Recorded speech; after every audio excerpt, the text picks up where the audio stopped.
Today what we're going to do is we're going to dive into our next season of the show. We're not a news show, so why do we need to sit at a news desk? So we're going to be out in different cities all across the country exploring what makes this such a great place. We're going to be exploring the lifestyles, having power interviews, and just bringing a lot of great content so that people can really get something of substance from our media. To me, that's really what the American Dream is all about.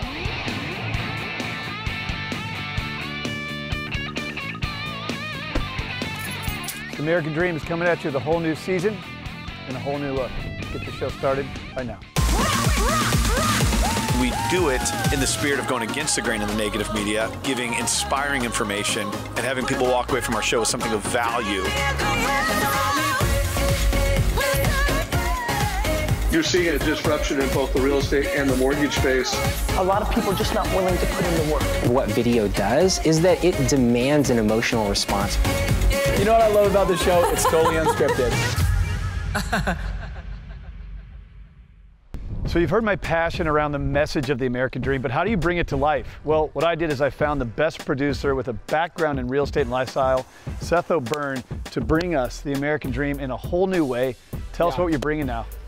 I'm hopefully bringing passion. You know, this is something we're really excited about. In America, the American Dream is not designed by your position in life, your wealth, where you're at currently. American Dream is something that someone can have when they're 8 or 80. It's starting at one point and deciding that you want something better for yourself. And so as much as the American Dream has combated negative media, we're gonna switch gears and now we're gonna talk about positive, inspiring stories. Stories that have compassion and love in them, and stories that have something that I think we can all relate to. And that's the hope for the show, and I'm really excited about it. Yeah, we're not a news show, so why sit at a news desk? So we're out here today at a multi-million-dollar pad with a winery on the West Coast. The show is spanning all across the country. Today, you're gonna see a power interview from Grant Cardone.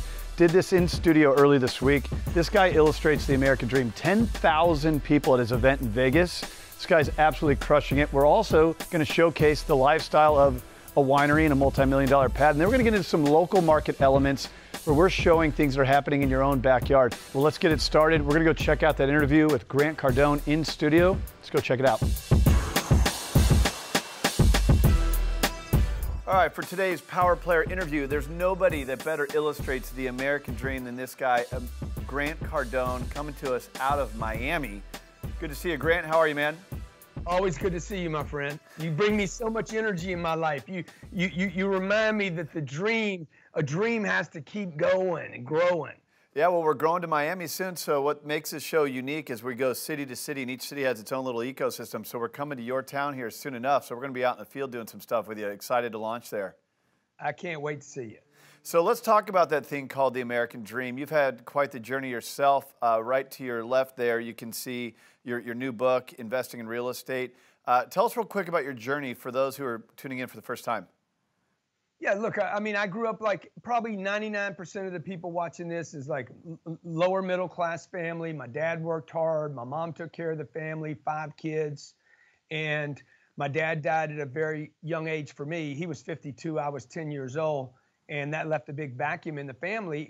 But my dad left me with a lot of things, you know, like the individual can die, but the things he leaves behind stays with the people around him. And he taught me work ethic.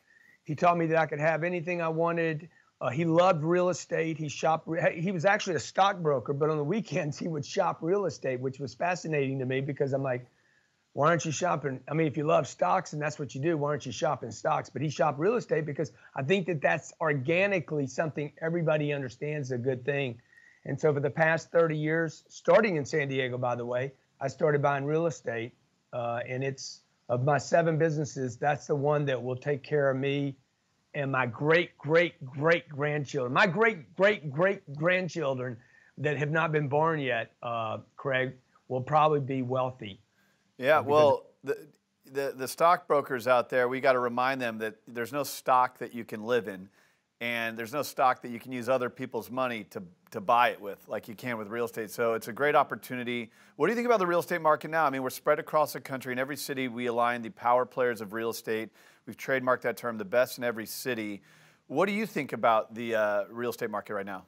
Well, let me just say this. Bank of America, okay, or Wells Fargo, right? They will lend you money to buy real estate, and they won't lend you money to buy their own stock. Right. So that should say it all right there. Go to Bank of America and say, I'd like to buy $1 million worth of Bank of America stock, and I want you to lend me money. And they'll be like, sir, please get up out of the chair, okay? Yeah. But we'll lend you money on real estate. So look, if you're trying to make money in real estate over the next 3 weeks or 3 months, or, you know, I think you're looking at it wrong. But the way we invest in it is for long periods of time. We buy multifamily income producing properties. I mean, what we do over here is we don't do single family homes because we want income. I want passive flows of income that Warren Buffett talked about. If you don't earn passive flows of income, you'll die trying to earn one income. So we're buying rental properties in markets like Orlando, Tampa, Miami, Houston, Austin, San Antonio, anything in the southwest or southeast. San Diego, I think, is a great market. I just can't come there because you guys got too many other issues. Real quick, Grant, so tell me about the book that you wrote, How to Create Wealth Investing in Real Estate. Yeah, this is my 8th book, Craig. This is by the way, this is a self-published book, okay? I have published books, but this is a self-published book with the biggest release by almost 8 times of any book that I've ever brought to market. So we shipped, I think, 38,000 copies in 21 days. Wow. And it's not in a bookstore. Those are massive numbers for a book this doesn't have a release. So it's about how people can get involved in the apartment game. Well, you've done a lot with the entrepreneurial spirit. You're doing events. You do a lot on social media. If anyone visits you online, you have a lot of products you develop. But I know that your wheelhouse is this real estate game, which is a big message of the show. I hope that our audience will reach out to you, get your book, and definitely follow you on Instagram. You are one of my favorite guys to follow just because the energy you bring, you got your own show on there. Anything could happen on Instagram, that's for sure. Yeah, your wife throws you head kicks, or actually it was rib kicks, was it? Yeah. She wants me to get in shape, so she thinks beating me up is the way to do that. Love it, man. Well, we appreciate your story. Thanks for coming on The American Dream. I hope our audience reaches out for that book, and we'll talk to you again soon, Grant. Thank you. Appreciate you, Craig. All right. More of the show coming up next. So you just saw Grant Cardone, who is the ultimate illustration of the American dream. What makes this show unique is it's a national television show, but we highlight local marketplaces and the experts in those markets to show you what's going on in your own backyard. You've had your fingerprints all over how these things are going to look. Yeah. Yeah, I mean, that's the goal, you know, and local real estate markets are really important because that's why you need a broker. You know, these areas are so unique, both in appreciation, why you buy, the lifestyles that we like to accentuate on the show. And so we'd like to show you one of our favorite realtors right now. Yeah, it's a national show. What do we know about all the different cities the show's airing in? So let's go check out what's happening in your city. Welcome back to The American Dream. I get to speak with 2 very special guests today. I get to speak with Delinda Crampton. She's the team leader and realtor of the Crampton team with Berkshire Hathaway Home Services. She's brought on with her the Nevada Secretary of State, Barbara Cegavske. Barbara and Delinda, thanks so much for being here with us on The American Dream. Thanks for having me. Of course. So Delinda, I want to speak to you first. So I hear that there's a lot of exciting news in real estate on your end. Talk to me about it. Yes, so Nevada was just named officially the fastest growing market in the country. Seattle has held that spot for the last 2 years. We've now knocked them out of that. And Barbara Cegavske is the Nevada Secretary of State. What are you seeing on your end?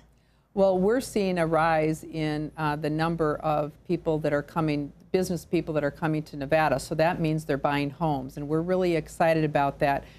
So they come in and they'll do business filings with the Secretary of State's office, and we're thrilled about that. So thank you for all the work that all of you realtors do. So, and as a realtor, one of the things we have to do when we become licensed, and then every year, is we have to file our business license with you. And I understand that you've done some things to simplify the process and make it quicker for people. Absolutely. We have the new program, what's called ESOS Rewrite. And what we've done, we've got a whole team working on that. We've got a vendor that's working with us. And what it's going to help is it's going to decrease your paperwork by almost 100 pages, the forms that you have to fill out online. Silver Flume is exciting. It's fast way to get everything done. You go online, you can do it, you can be in your pajamas and you can do it. So it's a great opportunity. We keep looking at ways to improve, to speed up the process, to make it easier for everybody. And so with this rewrite, which will be the spring of 2019, I'll look forward to all of those less forms to fill out, but make it easier for everyone to fill it out. All right, wonderful savings in time.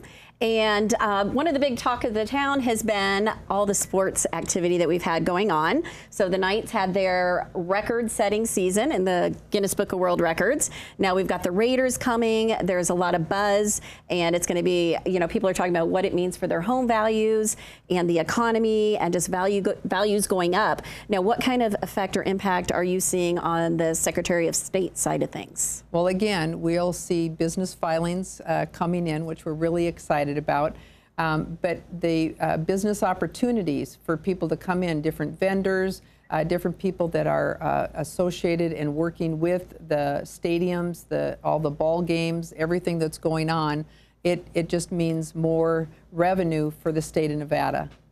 All right, and we like money here, don't we? We've got the casinos making the money, and now the sports teams bring it in. That's awesome. Truly, it sounds like there's a lot going on for the economy in Las Vegas. It's been going on for quite some time. It doesn't look like it's stopping anytime soon. And so that's great for people who want to move to Las Vegas and experience all the exciting development. Delinda, I know you have a couple listings that you have that buyers could purchase. So talk about the one you have in Aspenbrook and the one you have in Century Palm. Absolutely, and they're in price points that buyers are actually struggling to get a home in. They're both under $300,000. One is in the outskirts of Summerlin, and it's priced at $285,000. It actually has a decent-sized backyard, which is one of the things that's hard to find in Vegas, and it's got new paint, new carpet, updated kitchen. And then the other one is in the southeast part of town. It's right near Sam Boyd Stadium. It's a wonderful little gated community. The house is in mint condition, and that one is $262,000. Wow, well, I can safely say that without you ladies, Delinda and Barbara, Las Vegas wouldn't be the same. So thank you for all you do for the city, and thank you for continuing the American dream, and thanks for being on the show. You're so welcome. Thank you. Thanks for having me. Of course. Thanks so much for watching The American Dream. We'll be right back with more. What we just saw was an incredible segment from a local agent professional. But what's cool right now is we're about to kick to a really cool segment in this property. Yeah, I've hosted so many shoots so far for Lifestyles in the American Dream, but I've never seen a home like this before. Isn't this the most amazing property you've ever seen? I loved it, and driving up like the whole entire private driveway and up here, so exclusive. It's, you know, it's set perfectly in the hillside, the winding roads, and it's like, I think about properties like this back when I first started in real estate, when it was so hard to get the big listings and the big properties with this much acreage. And it's really been a dream for me to not only list this property, but to get so much great feedback from people just viewing the property, because it's amazing. I mean, it's the grounds of this place are like nothing I've ever seen before. That's what I saw the home. I'm obsessed with the home. I mean, it's this beautiful custom built.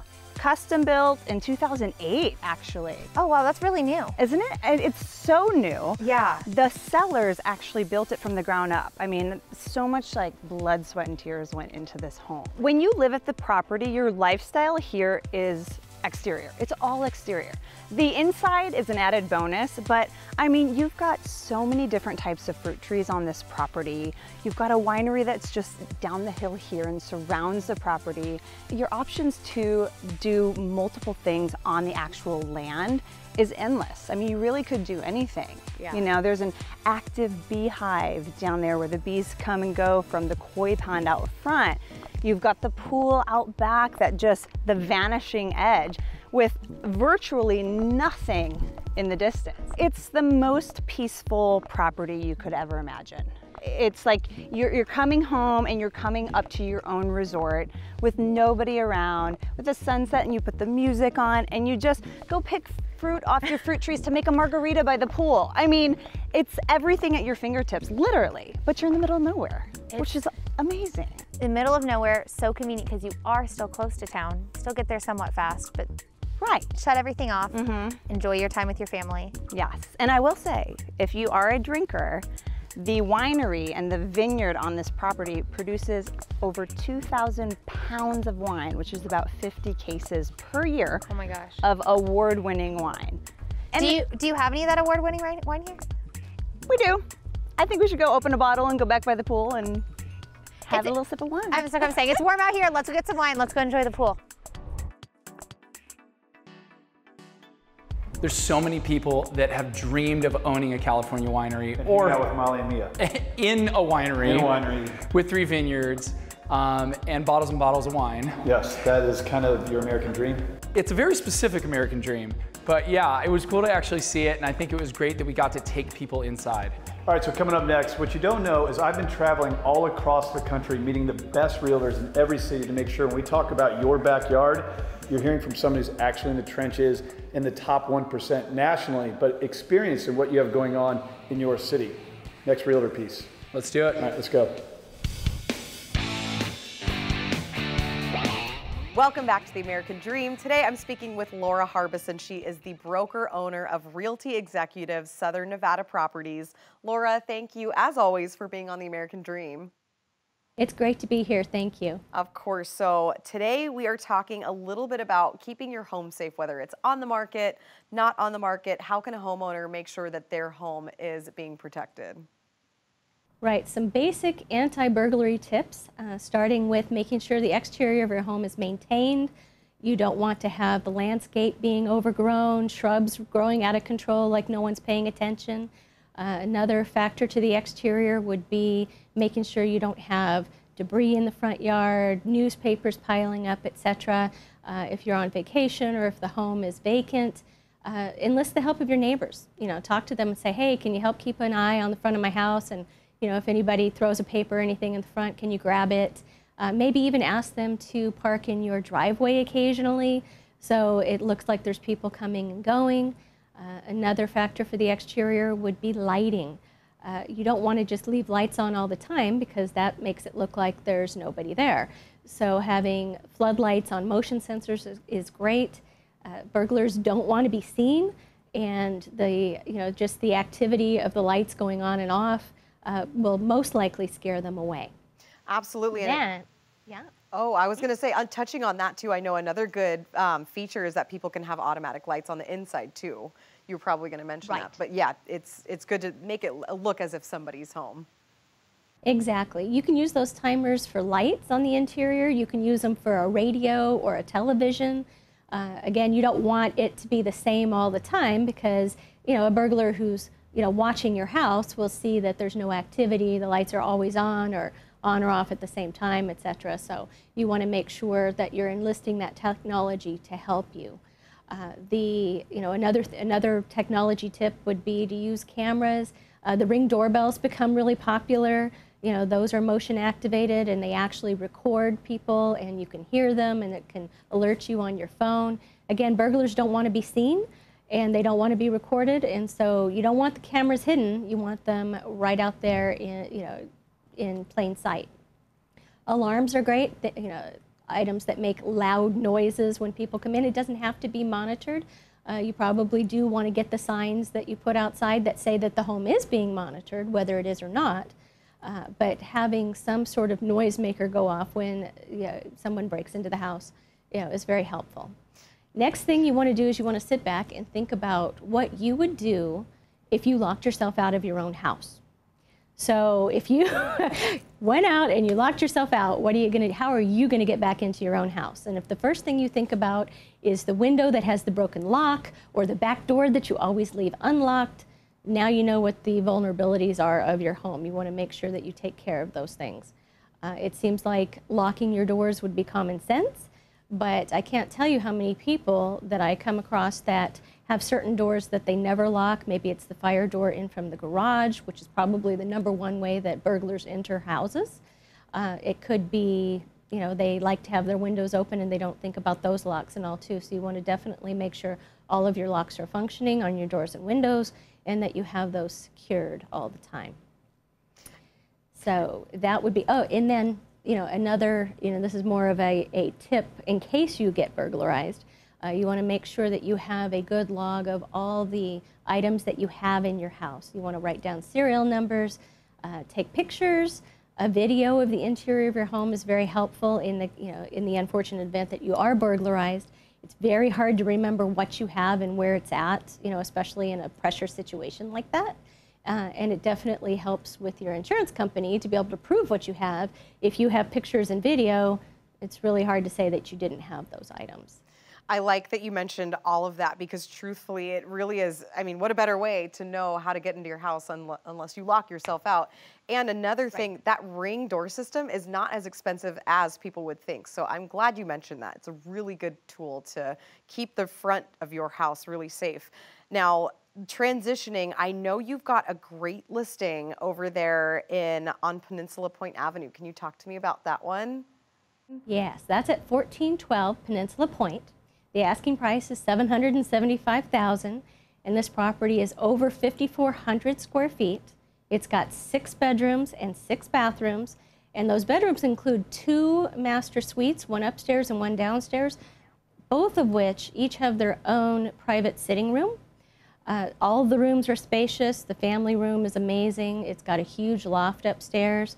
One of my favorite features is the double island kitchen. I love to cook, so for me, that's a big feature.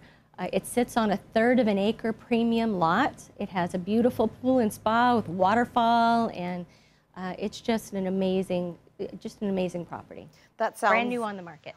Yeah, that sounds like a beautiful property, brand new on the market. You are the one to go to, and I know that you grew up with a military family, so you moved a lot. So who better to move with than you, Laura, because you are an experienced mover. Yes, I am. Not by choice, but. Awesome. Well, we appreciate you sharing your knowledge with us on the American Dream, and we're looking forward to seeing you again next time. Thank you. Of course. Thanks so much for watching the American Dream. We'll be right back with more.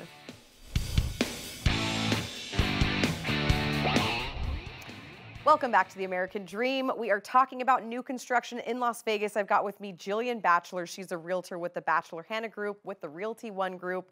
Jillian, thanks so much for being here with us. Thank you so much for having me again. I'm honored to be on the show. Oh, we love having you. So I know Las Vegas is a super hot real estate market, and a lot of sellers are looking to sell their homes and buy another one. How would you advise them to accomplish that? So that's a great question. I'm so glad that you asked me that because I get asked by my sellers all the time. Number one, if I want to buy a new property, do I sell my property first? Should I list my home first? Should I buy the new home first? And so this is a really great question because it comes up all the time. So really, it depends on your situation. Can you qualify to purchase the new home before you sell your new home, your old home, or do you need the equity out of the old property, the existing property, to roll it into the new home? Generally, what I tell my sellers to do is once you've contacted us, we're going to look at the scenario for you, and we're going to see if we need to list that property and get a buyer for it first. We can extend the escrow while we put you into contract on the new property, so we line it up and do concurrent closings, or we can even arrange a rent back, which is where you sell your property, we put the money into the new property, there's a little bit of a delay in time to close there, and then we allow you to rent back your old property so you don't have to move twice. This is amazing, and depending on how hot the real estate market is, sometimes you can even do the rent back for free, which means you live in your home for free and we coordinate both closings. So it's really a simpler process than most people think, but generally the rule of thumb is you do want to list your home first before you go under contract with a new home. Sure, and it is a simple process because they're in the hands of a professional like you who understands the timelines and knows that there are options to get creative with. Now, what if a seller is selling their current home and want to buy a new home, new construction, but I know that some builders demand that they sell their current home within 30 days of going under contract, but of course it takes 6 months or more to build a home. What does a seller do in that situation? Absolutely. So this can become a really stressful process for the seller. So it's something that I pride myself on taking the stress away from the seller in that transaction when that happens. Many of the new home construction builders are going to, like you said, require that the seller sells their existing home within 30 days of going under contract. Well, then where do you live for 5 months? So there's lots of options that we can negotiate for you here as well when you have a realtor with you to represent you when you're buying a new home. So again, maybe a rent back, maybe we do a longer escrow, Maybe we do sell the property and we find you temporary living spaces, or maybe we can negotiate with the builder a home that is a spec home or already under construction, so you don't have to wait that full 6 months, because we really don't want our clients moving twice unless it's something they absolutely want to do, because there's costs associated with that. And our job is to negotiate those costs to be as low as possible when it comes to buying a new home. So definitely there's a process, and we'll look at each client's scenario, but there's a lot that can be done with a new home construction. Lots of options there. Sounds like there are a lot of options, and it's always a case-by-case situation. And since we're on the topic of new construction, as a buyer buying a home from a builder, do they need a realtor? Because they have office staff that will help them, but what are some of the benefits of having a realtor represent them in that situation? So this is my favorite question, and I'm so glad that you asked that, because a lot of just buyers in the market, they're confused. They don't realize that the agent that is sitting in the sales office works for the builder. Their job is to sell that home as quick as possible and for the highest amount of money as possible. So they may not offer incentives to a buyer that really are available for the buyer, they just don't know about it. So it's very important, if you are a buyer and you want to buy a new home, that you go with a realtor. You let your realtor negotiate for you. I'd love to give you a few examples. I have put 3 new homes in escrow this month alone, and on one, I negotiated for my client $30,000 in free upgrades for them that they would not have gotten had they not used a realtor. Another scenario was I had the builder negotiate to pay all of the buyer's closing costs, which on this particular property are going to be $12,000. They're putting all of the blinds in the property for the buyer, which normally when you buy a new home, you don't get blinds. They're giving them an upgraded appliance package of $4,500, and they're also giving them $12,000 towards flooring at their design center. So all in all, that's going to save that client quite a bit of money. And then the third property as well, we got $35,000 in sales option incentives negotiated with the builder, as well as all of their closing costs paid. So when clients ask me all the time, should I use a realtor when I go into a new homes community? Absolutely, because without your realtor, you won't be getting those incentives. Absolutely. I'm so glad you touched on that. There are so many benefits to a buyer going with a realtor in any situation, including new construction. So Jillian, thank you so much for clarifying that. Thank you for being on the show with us, and we're looking forward to seeing you again.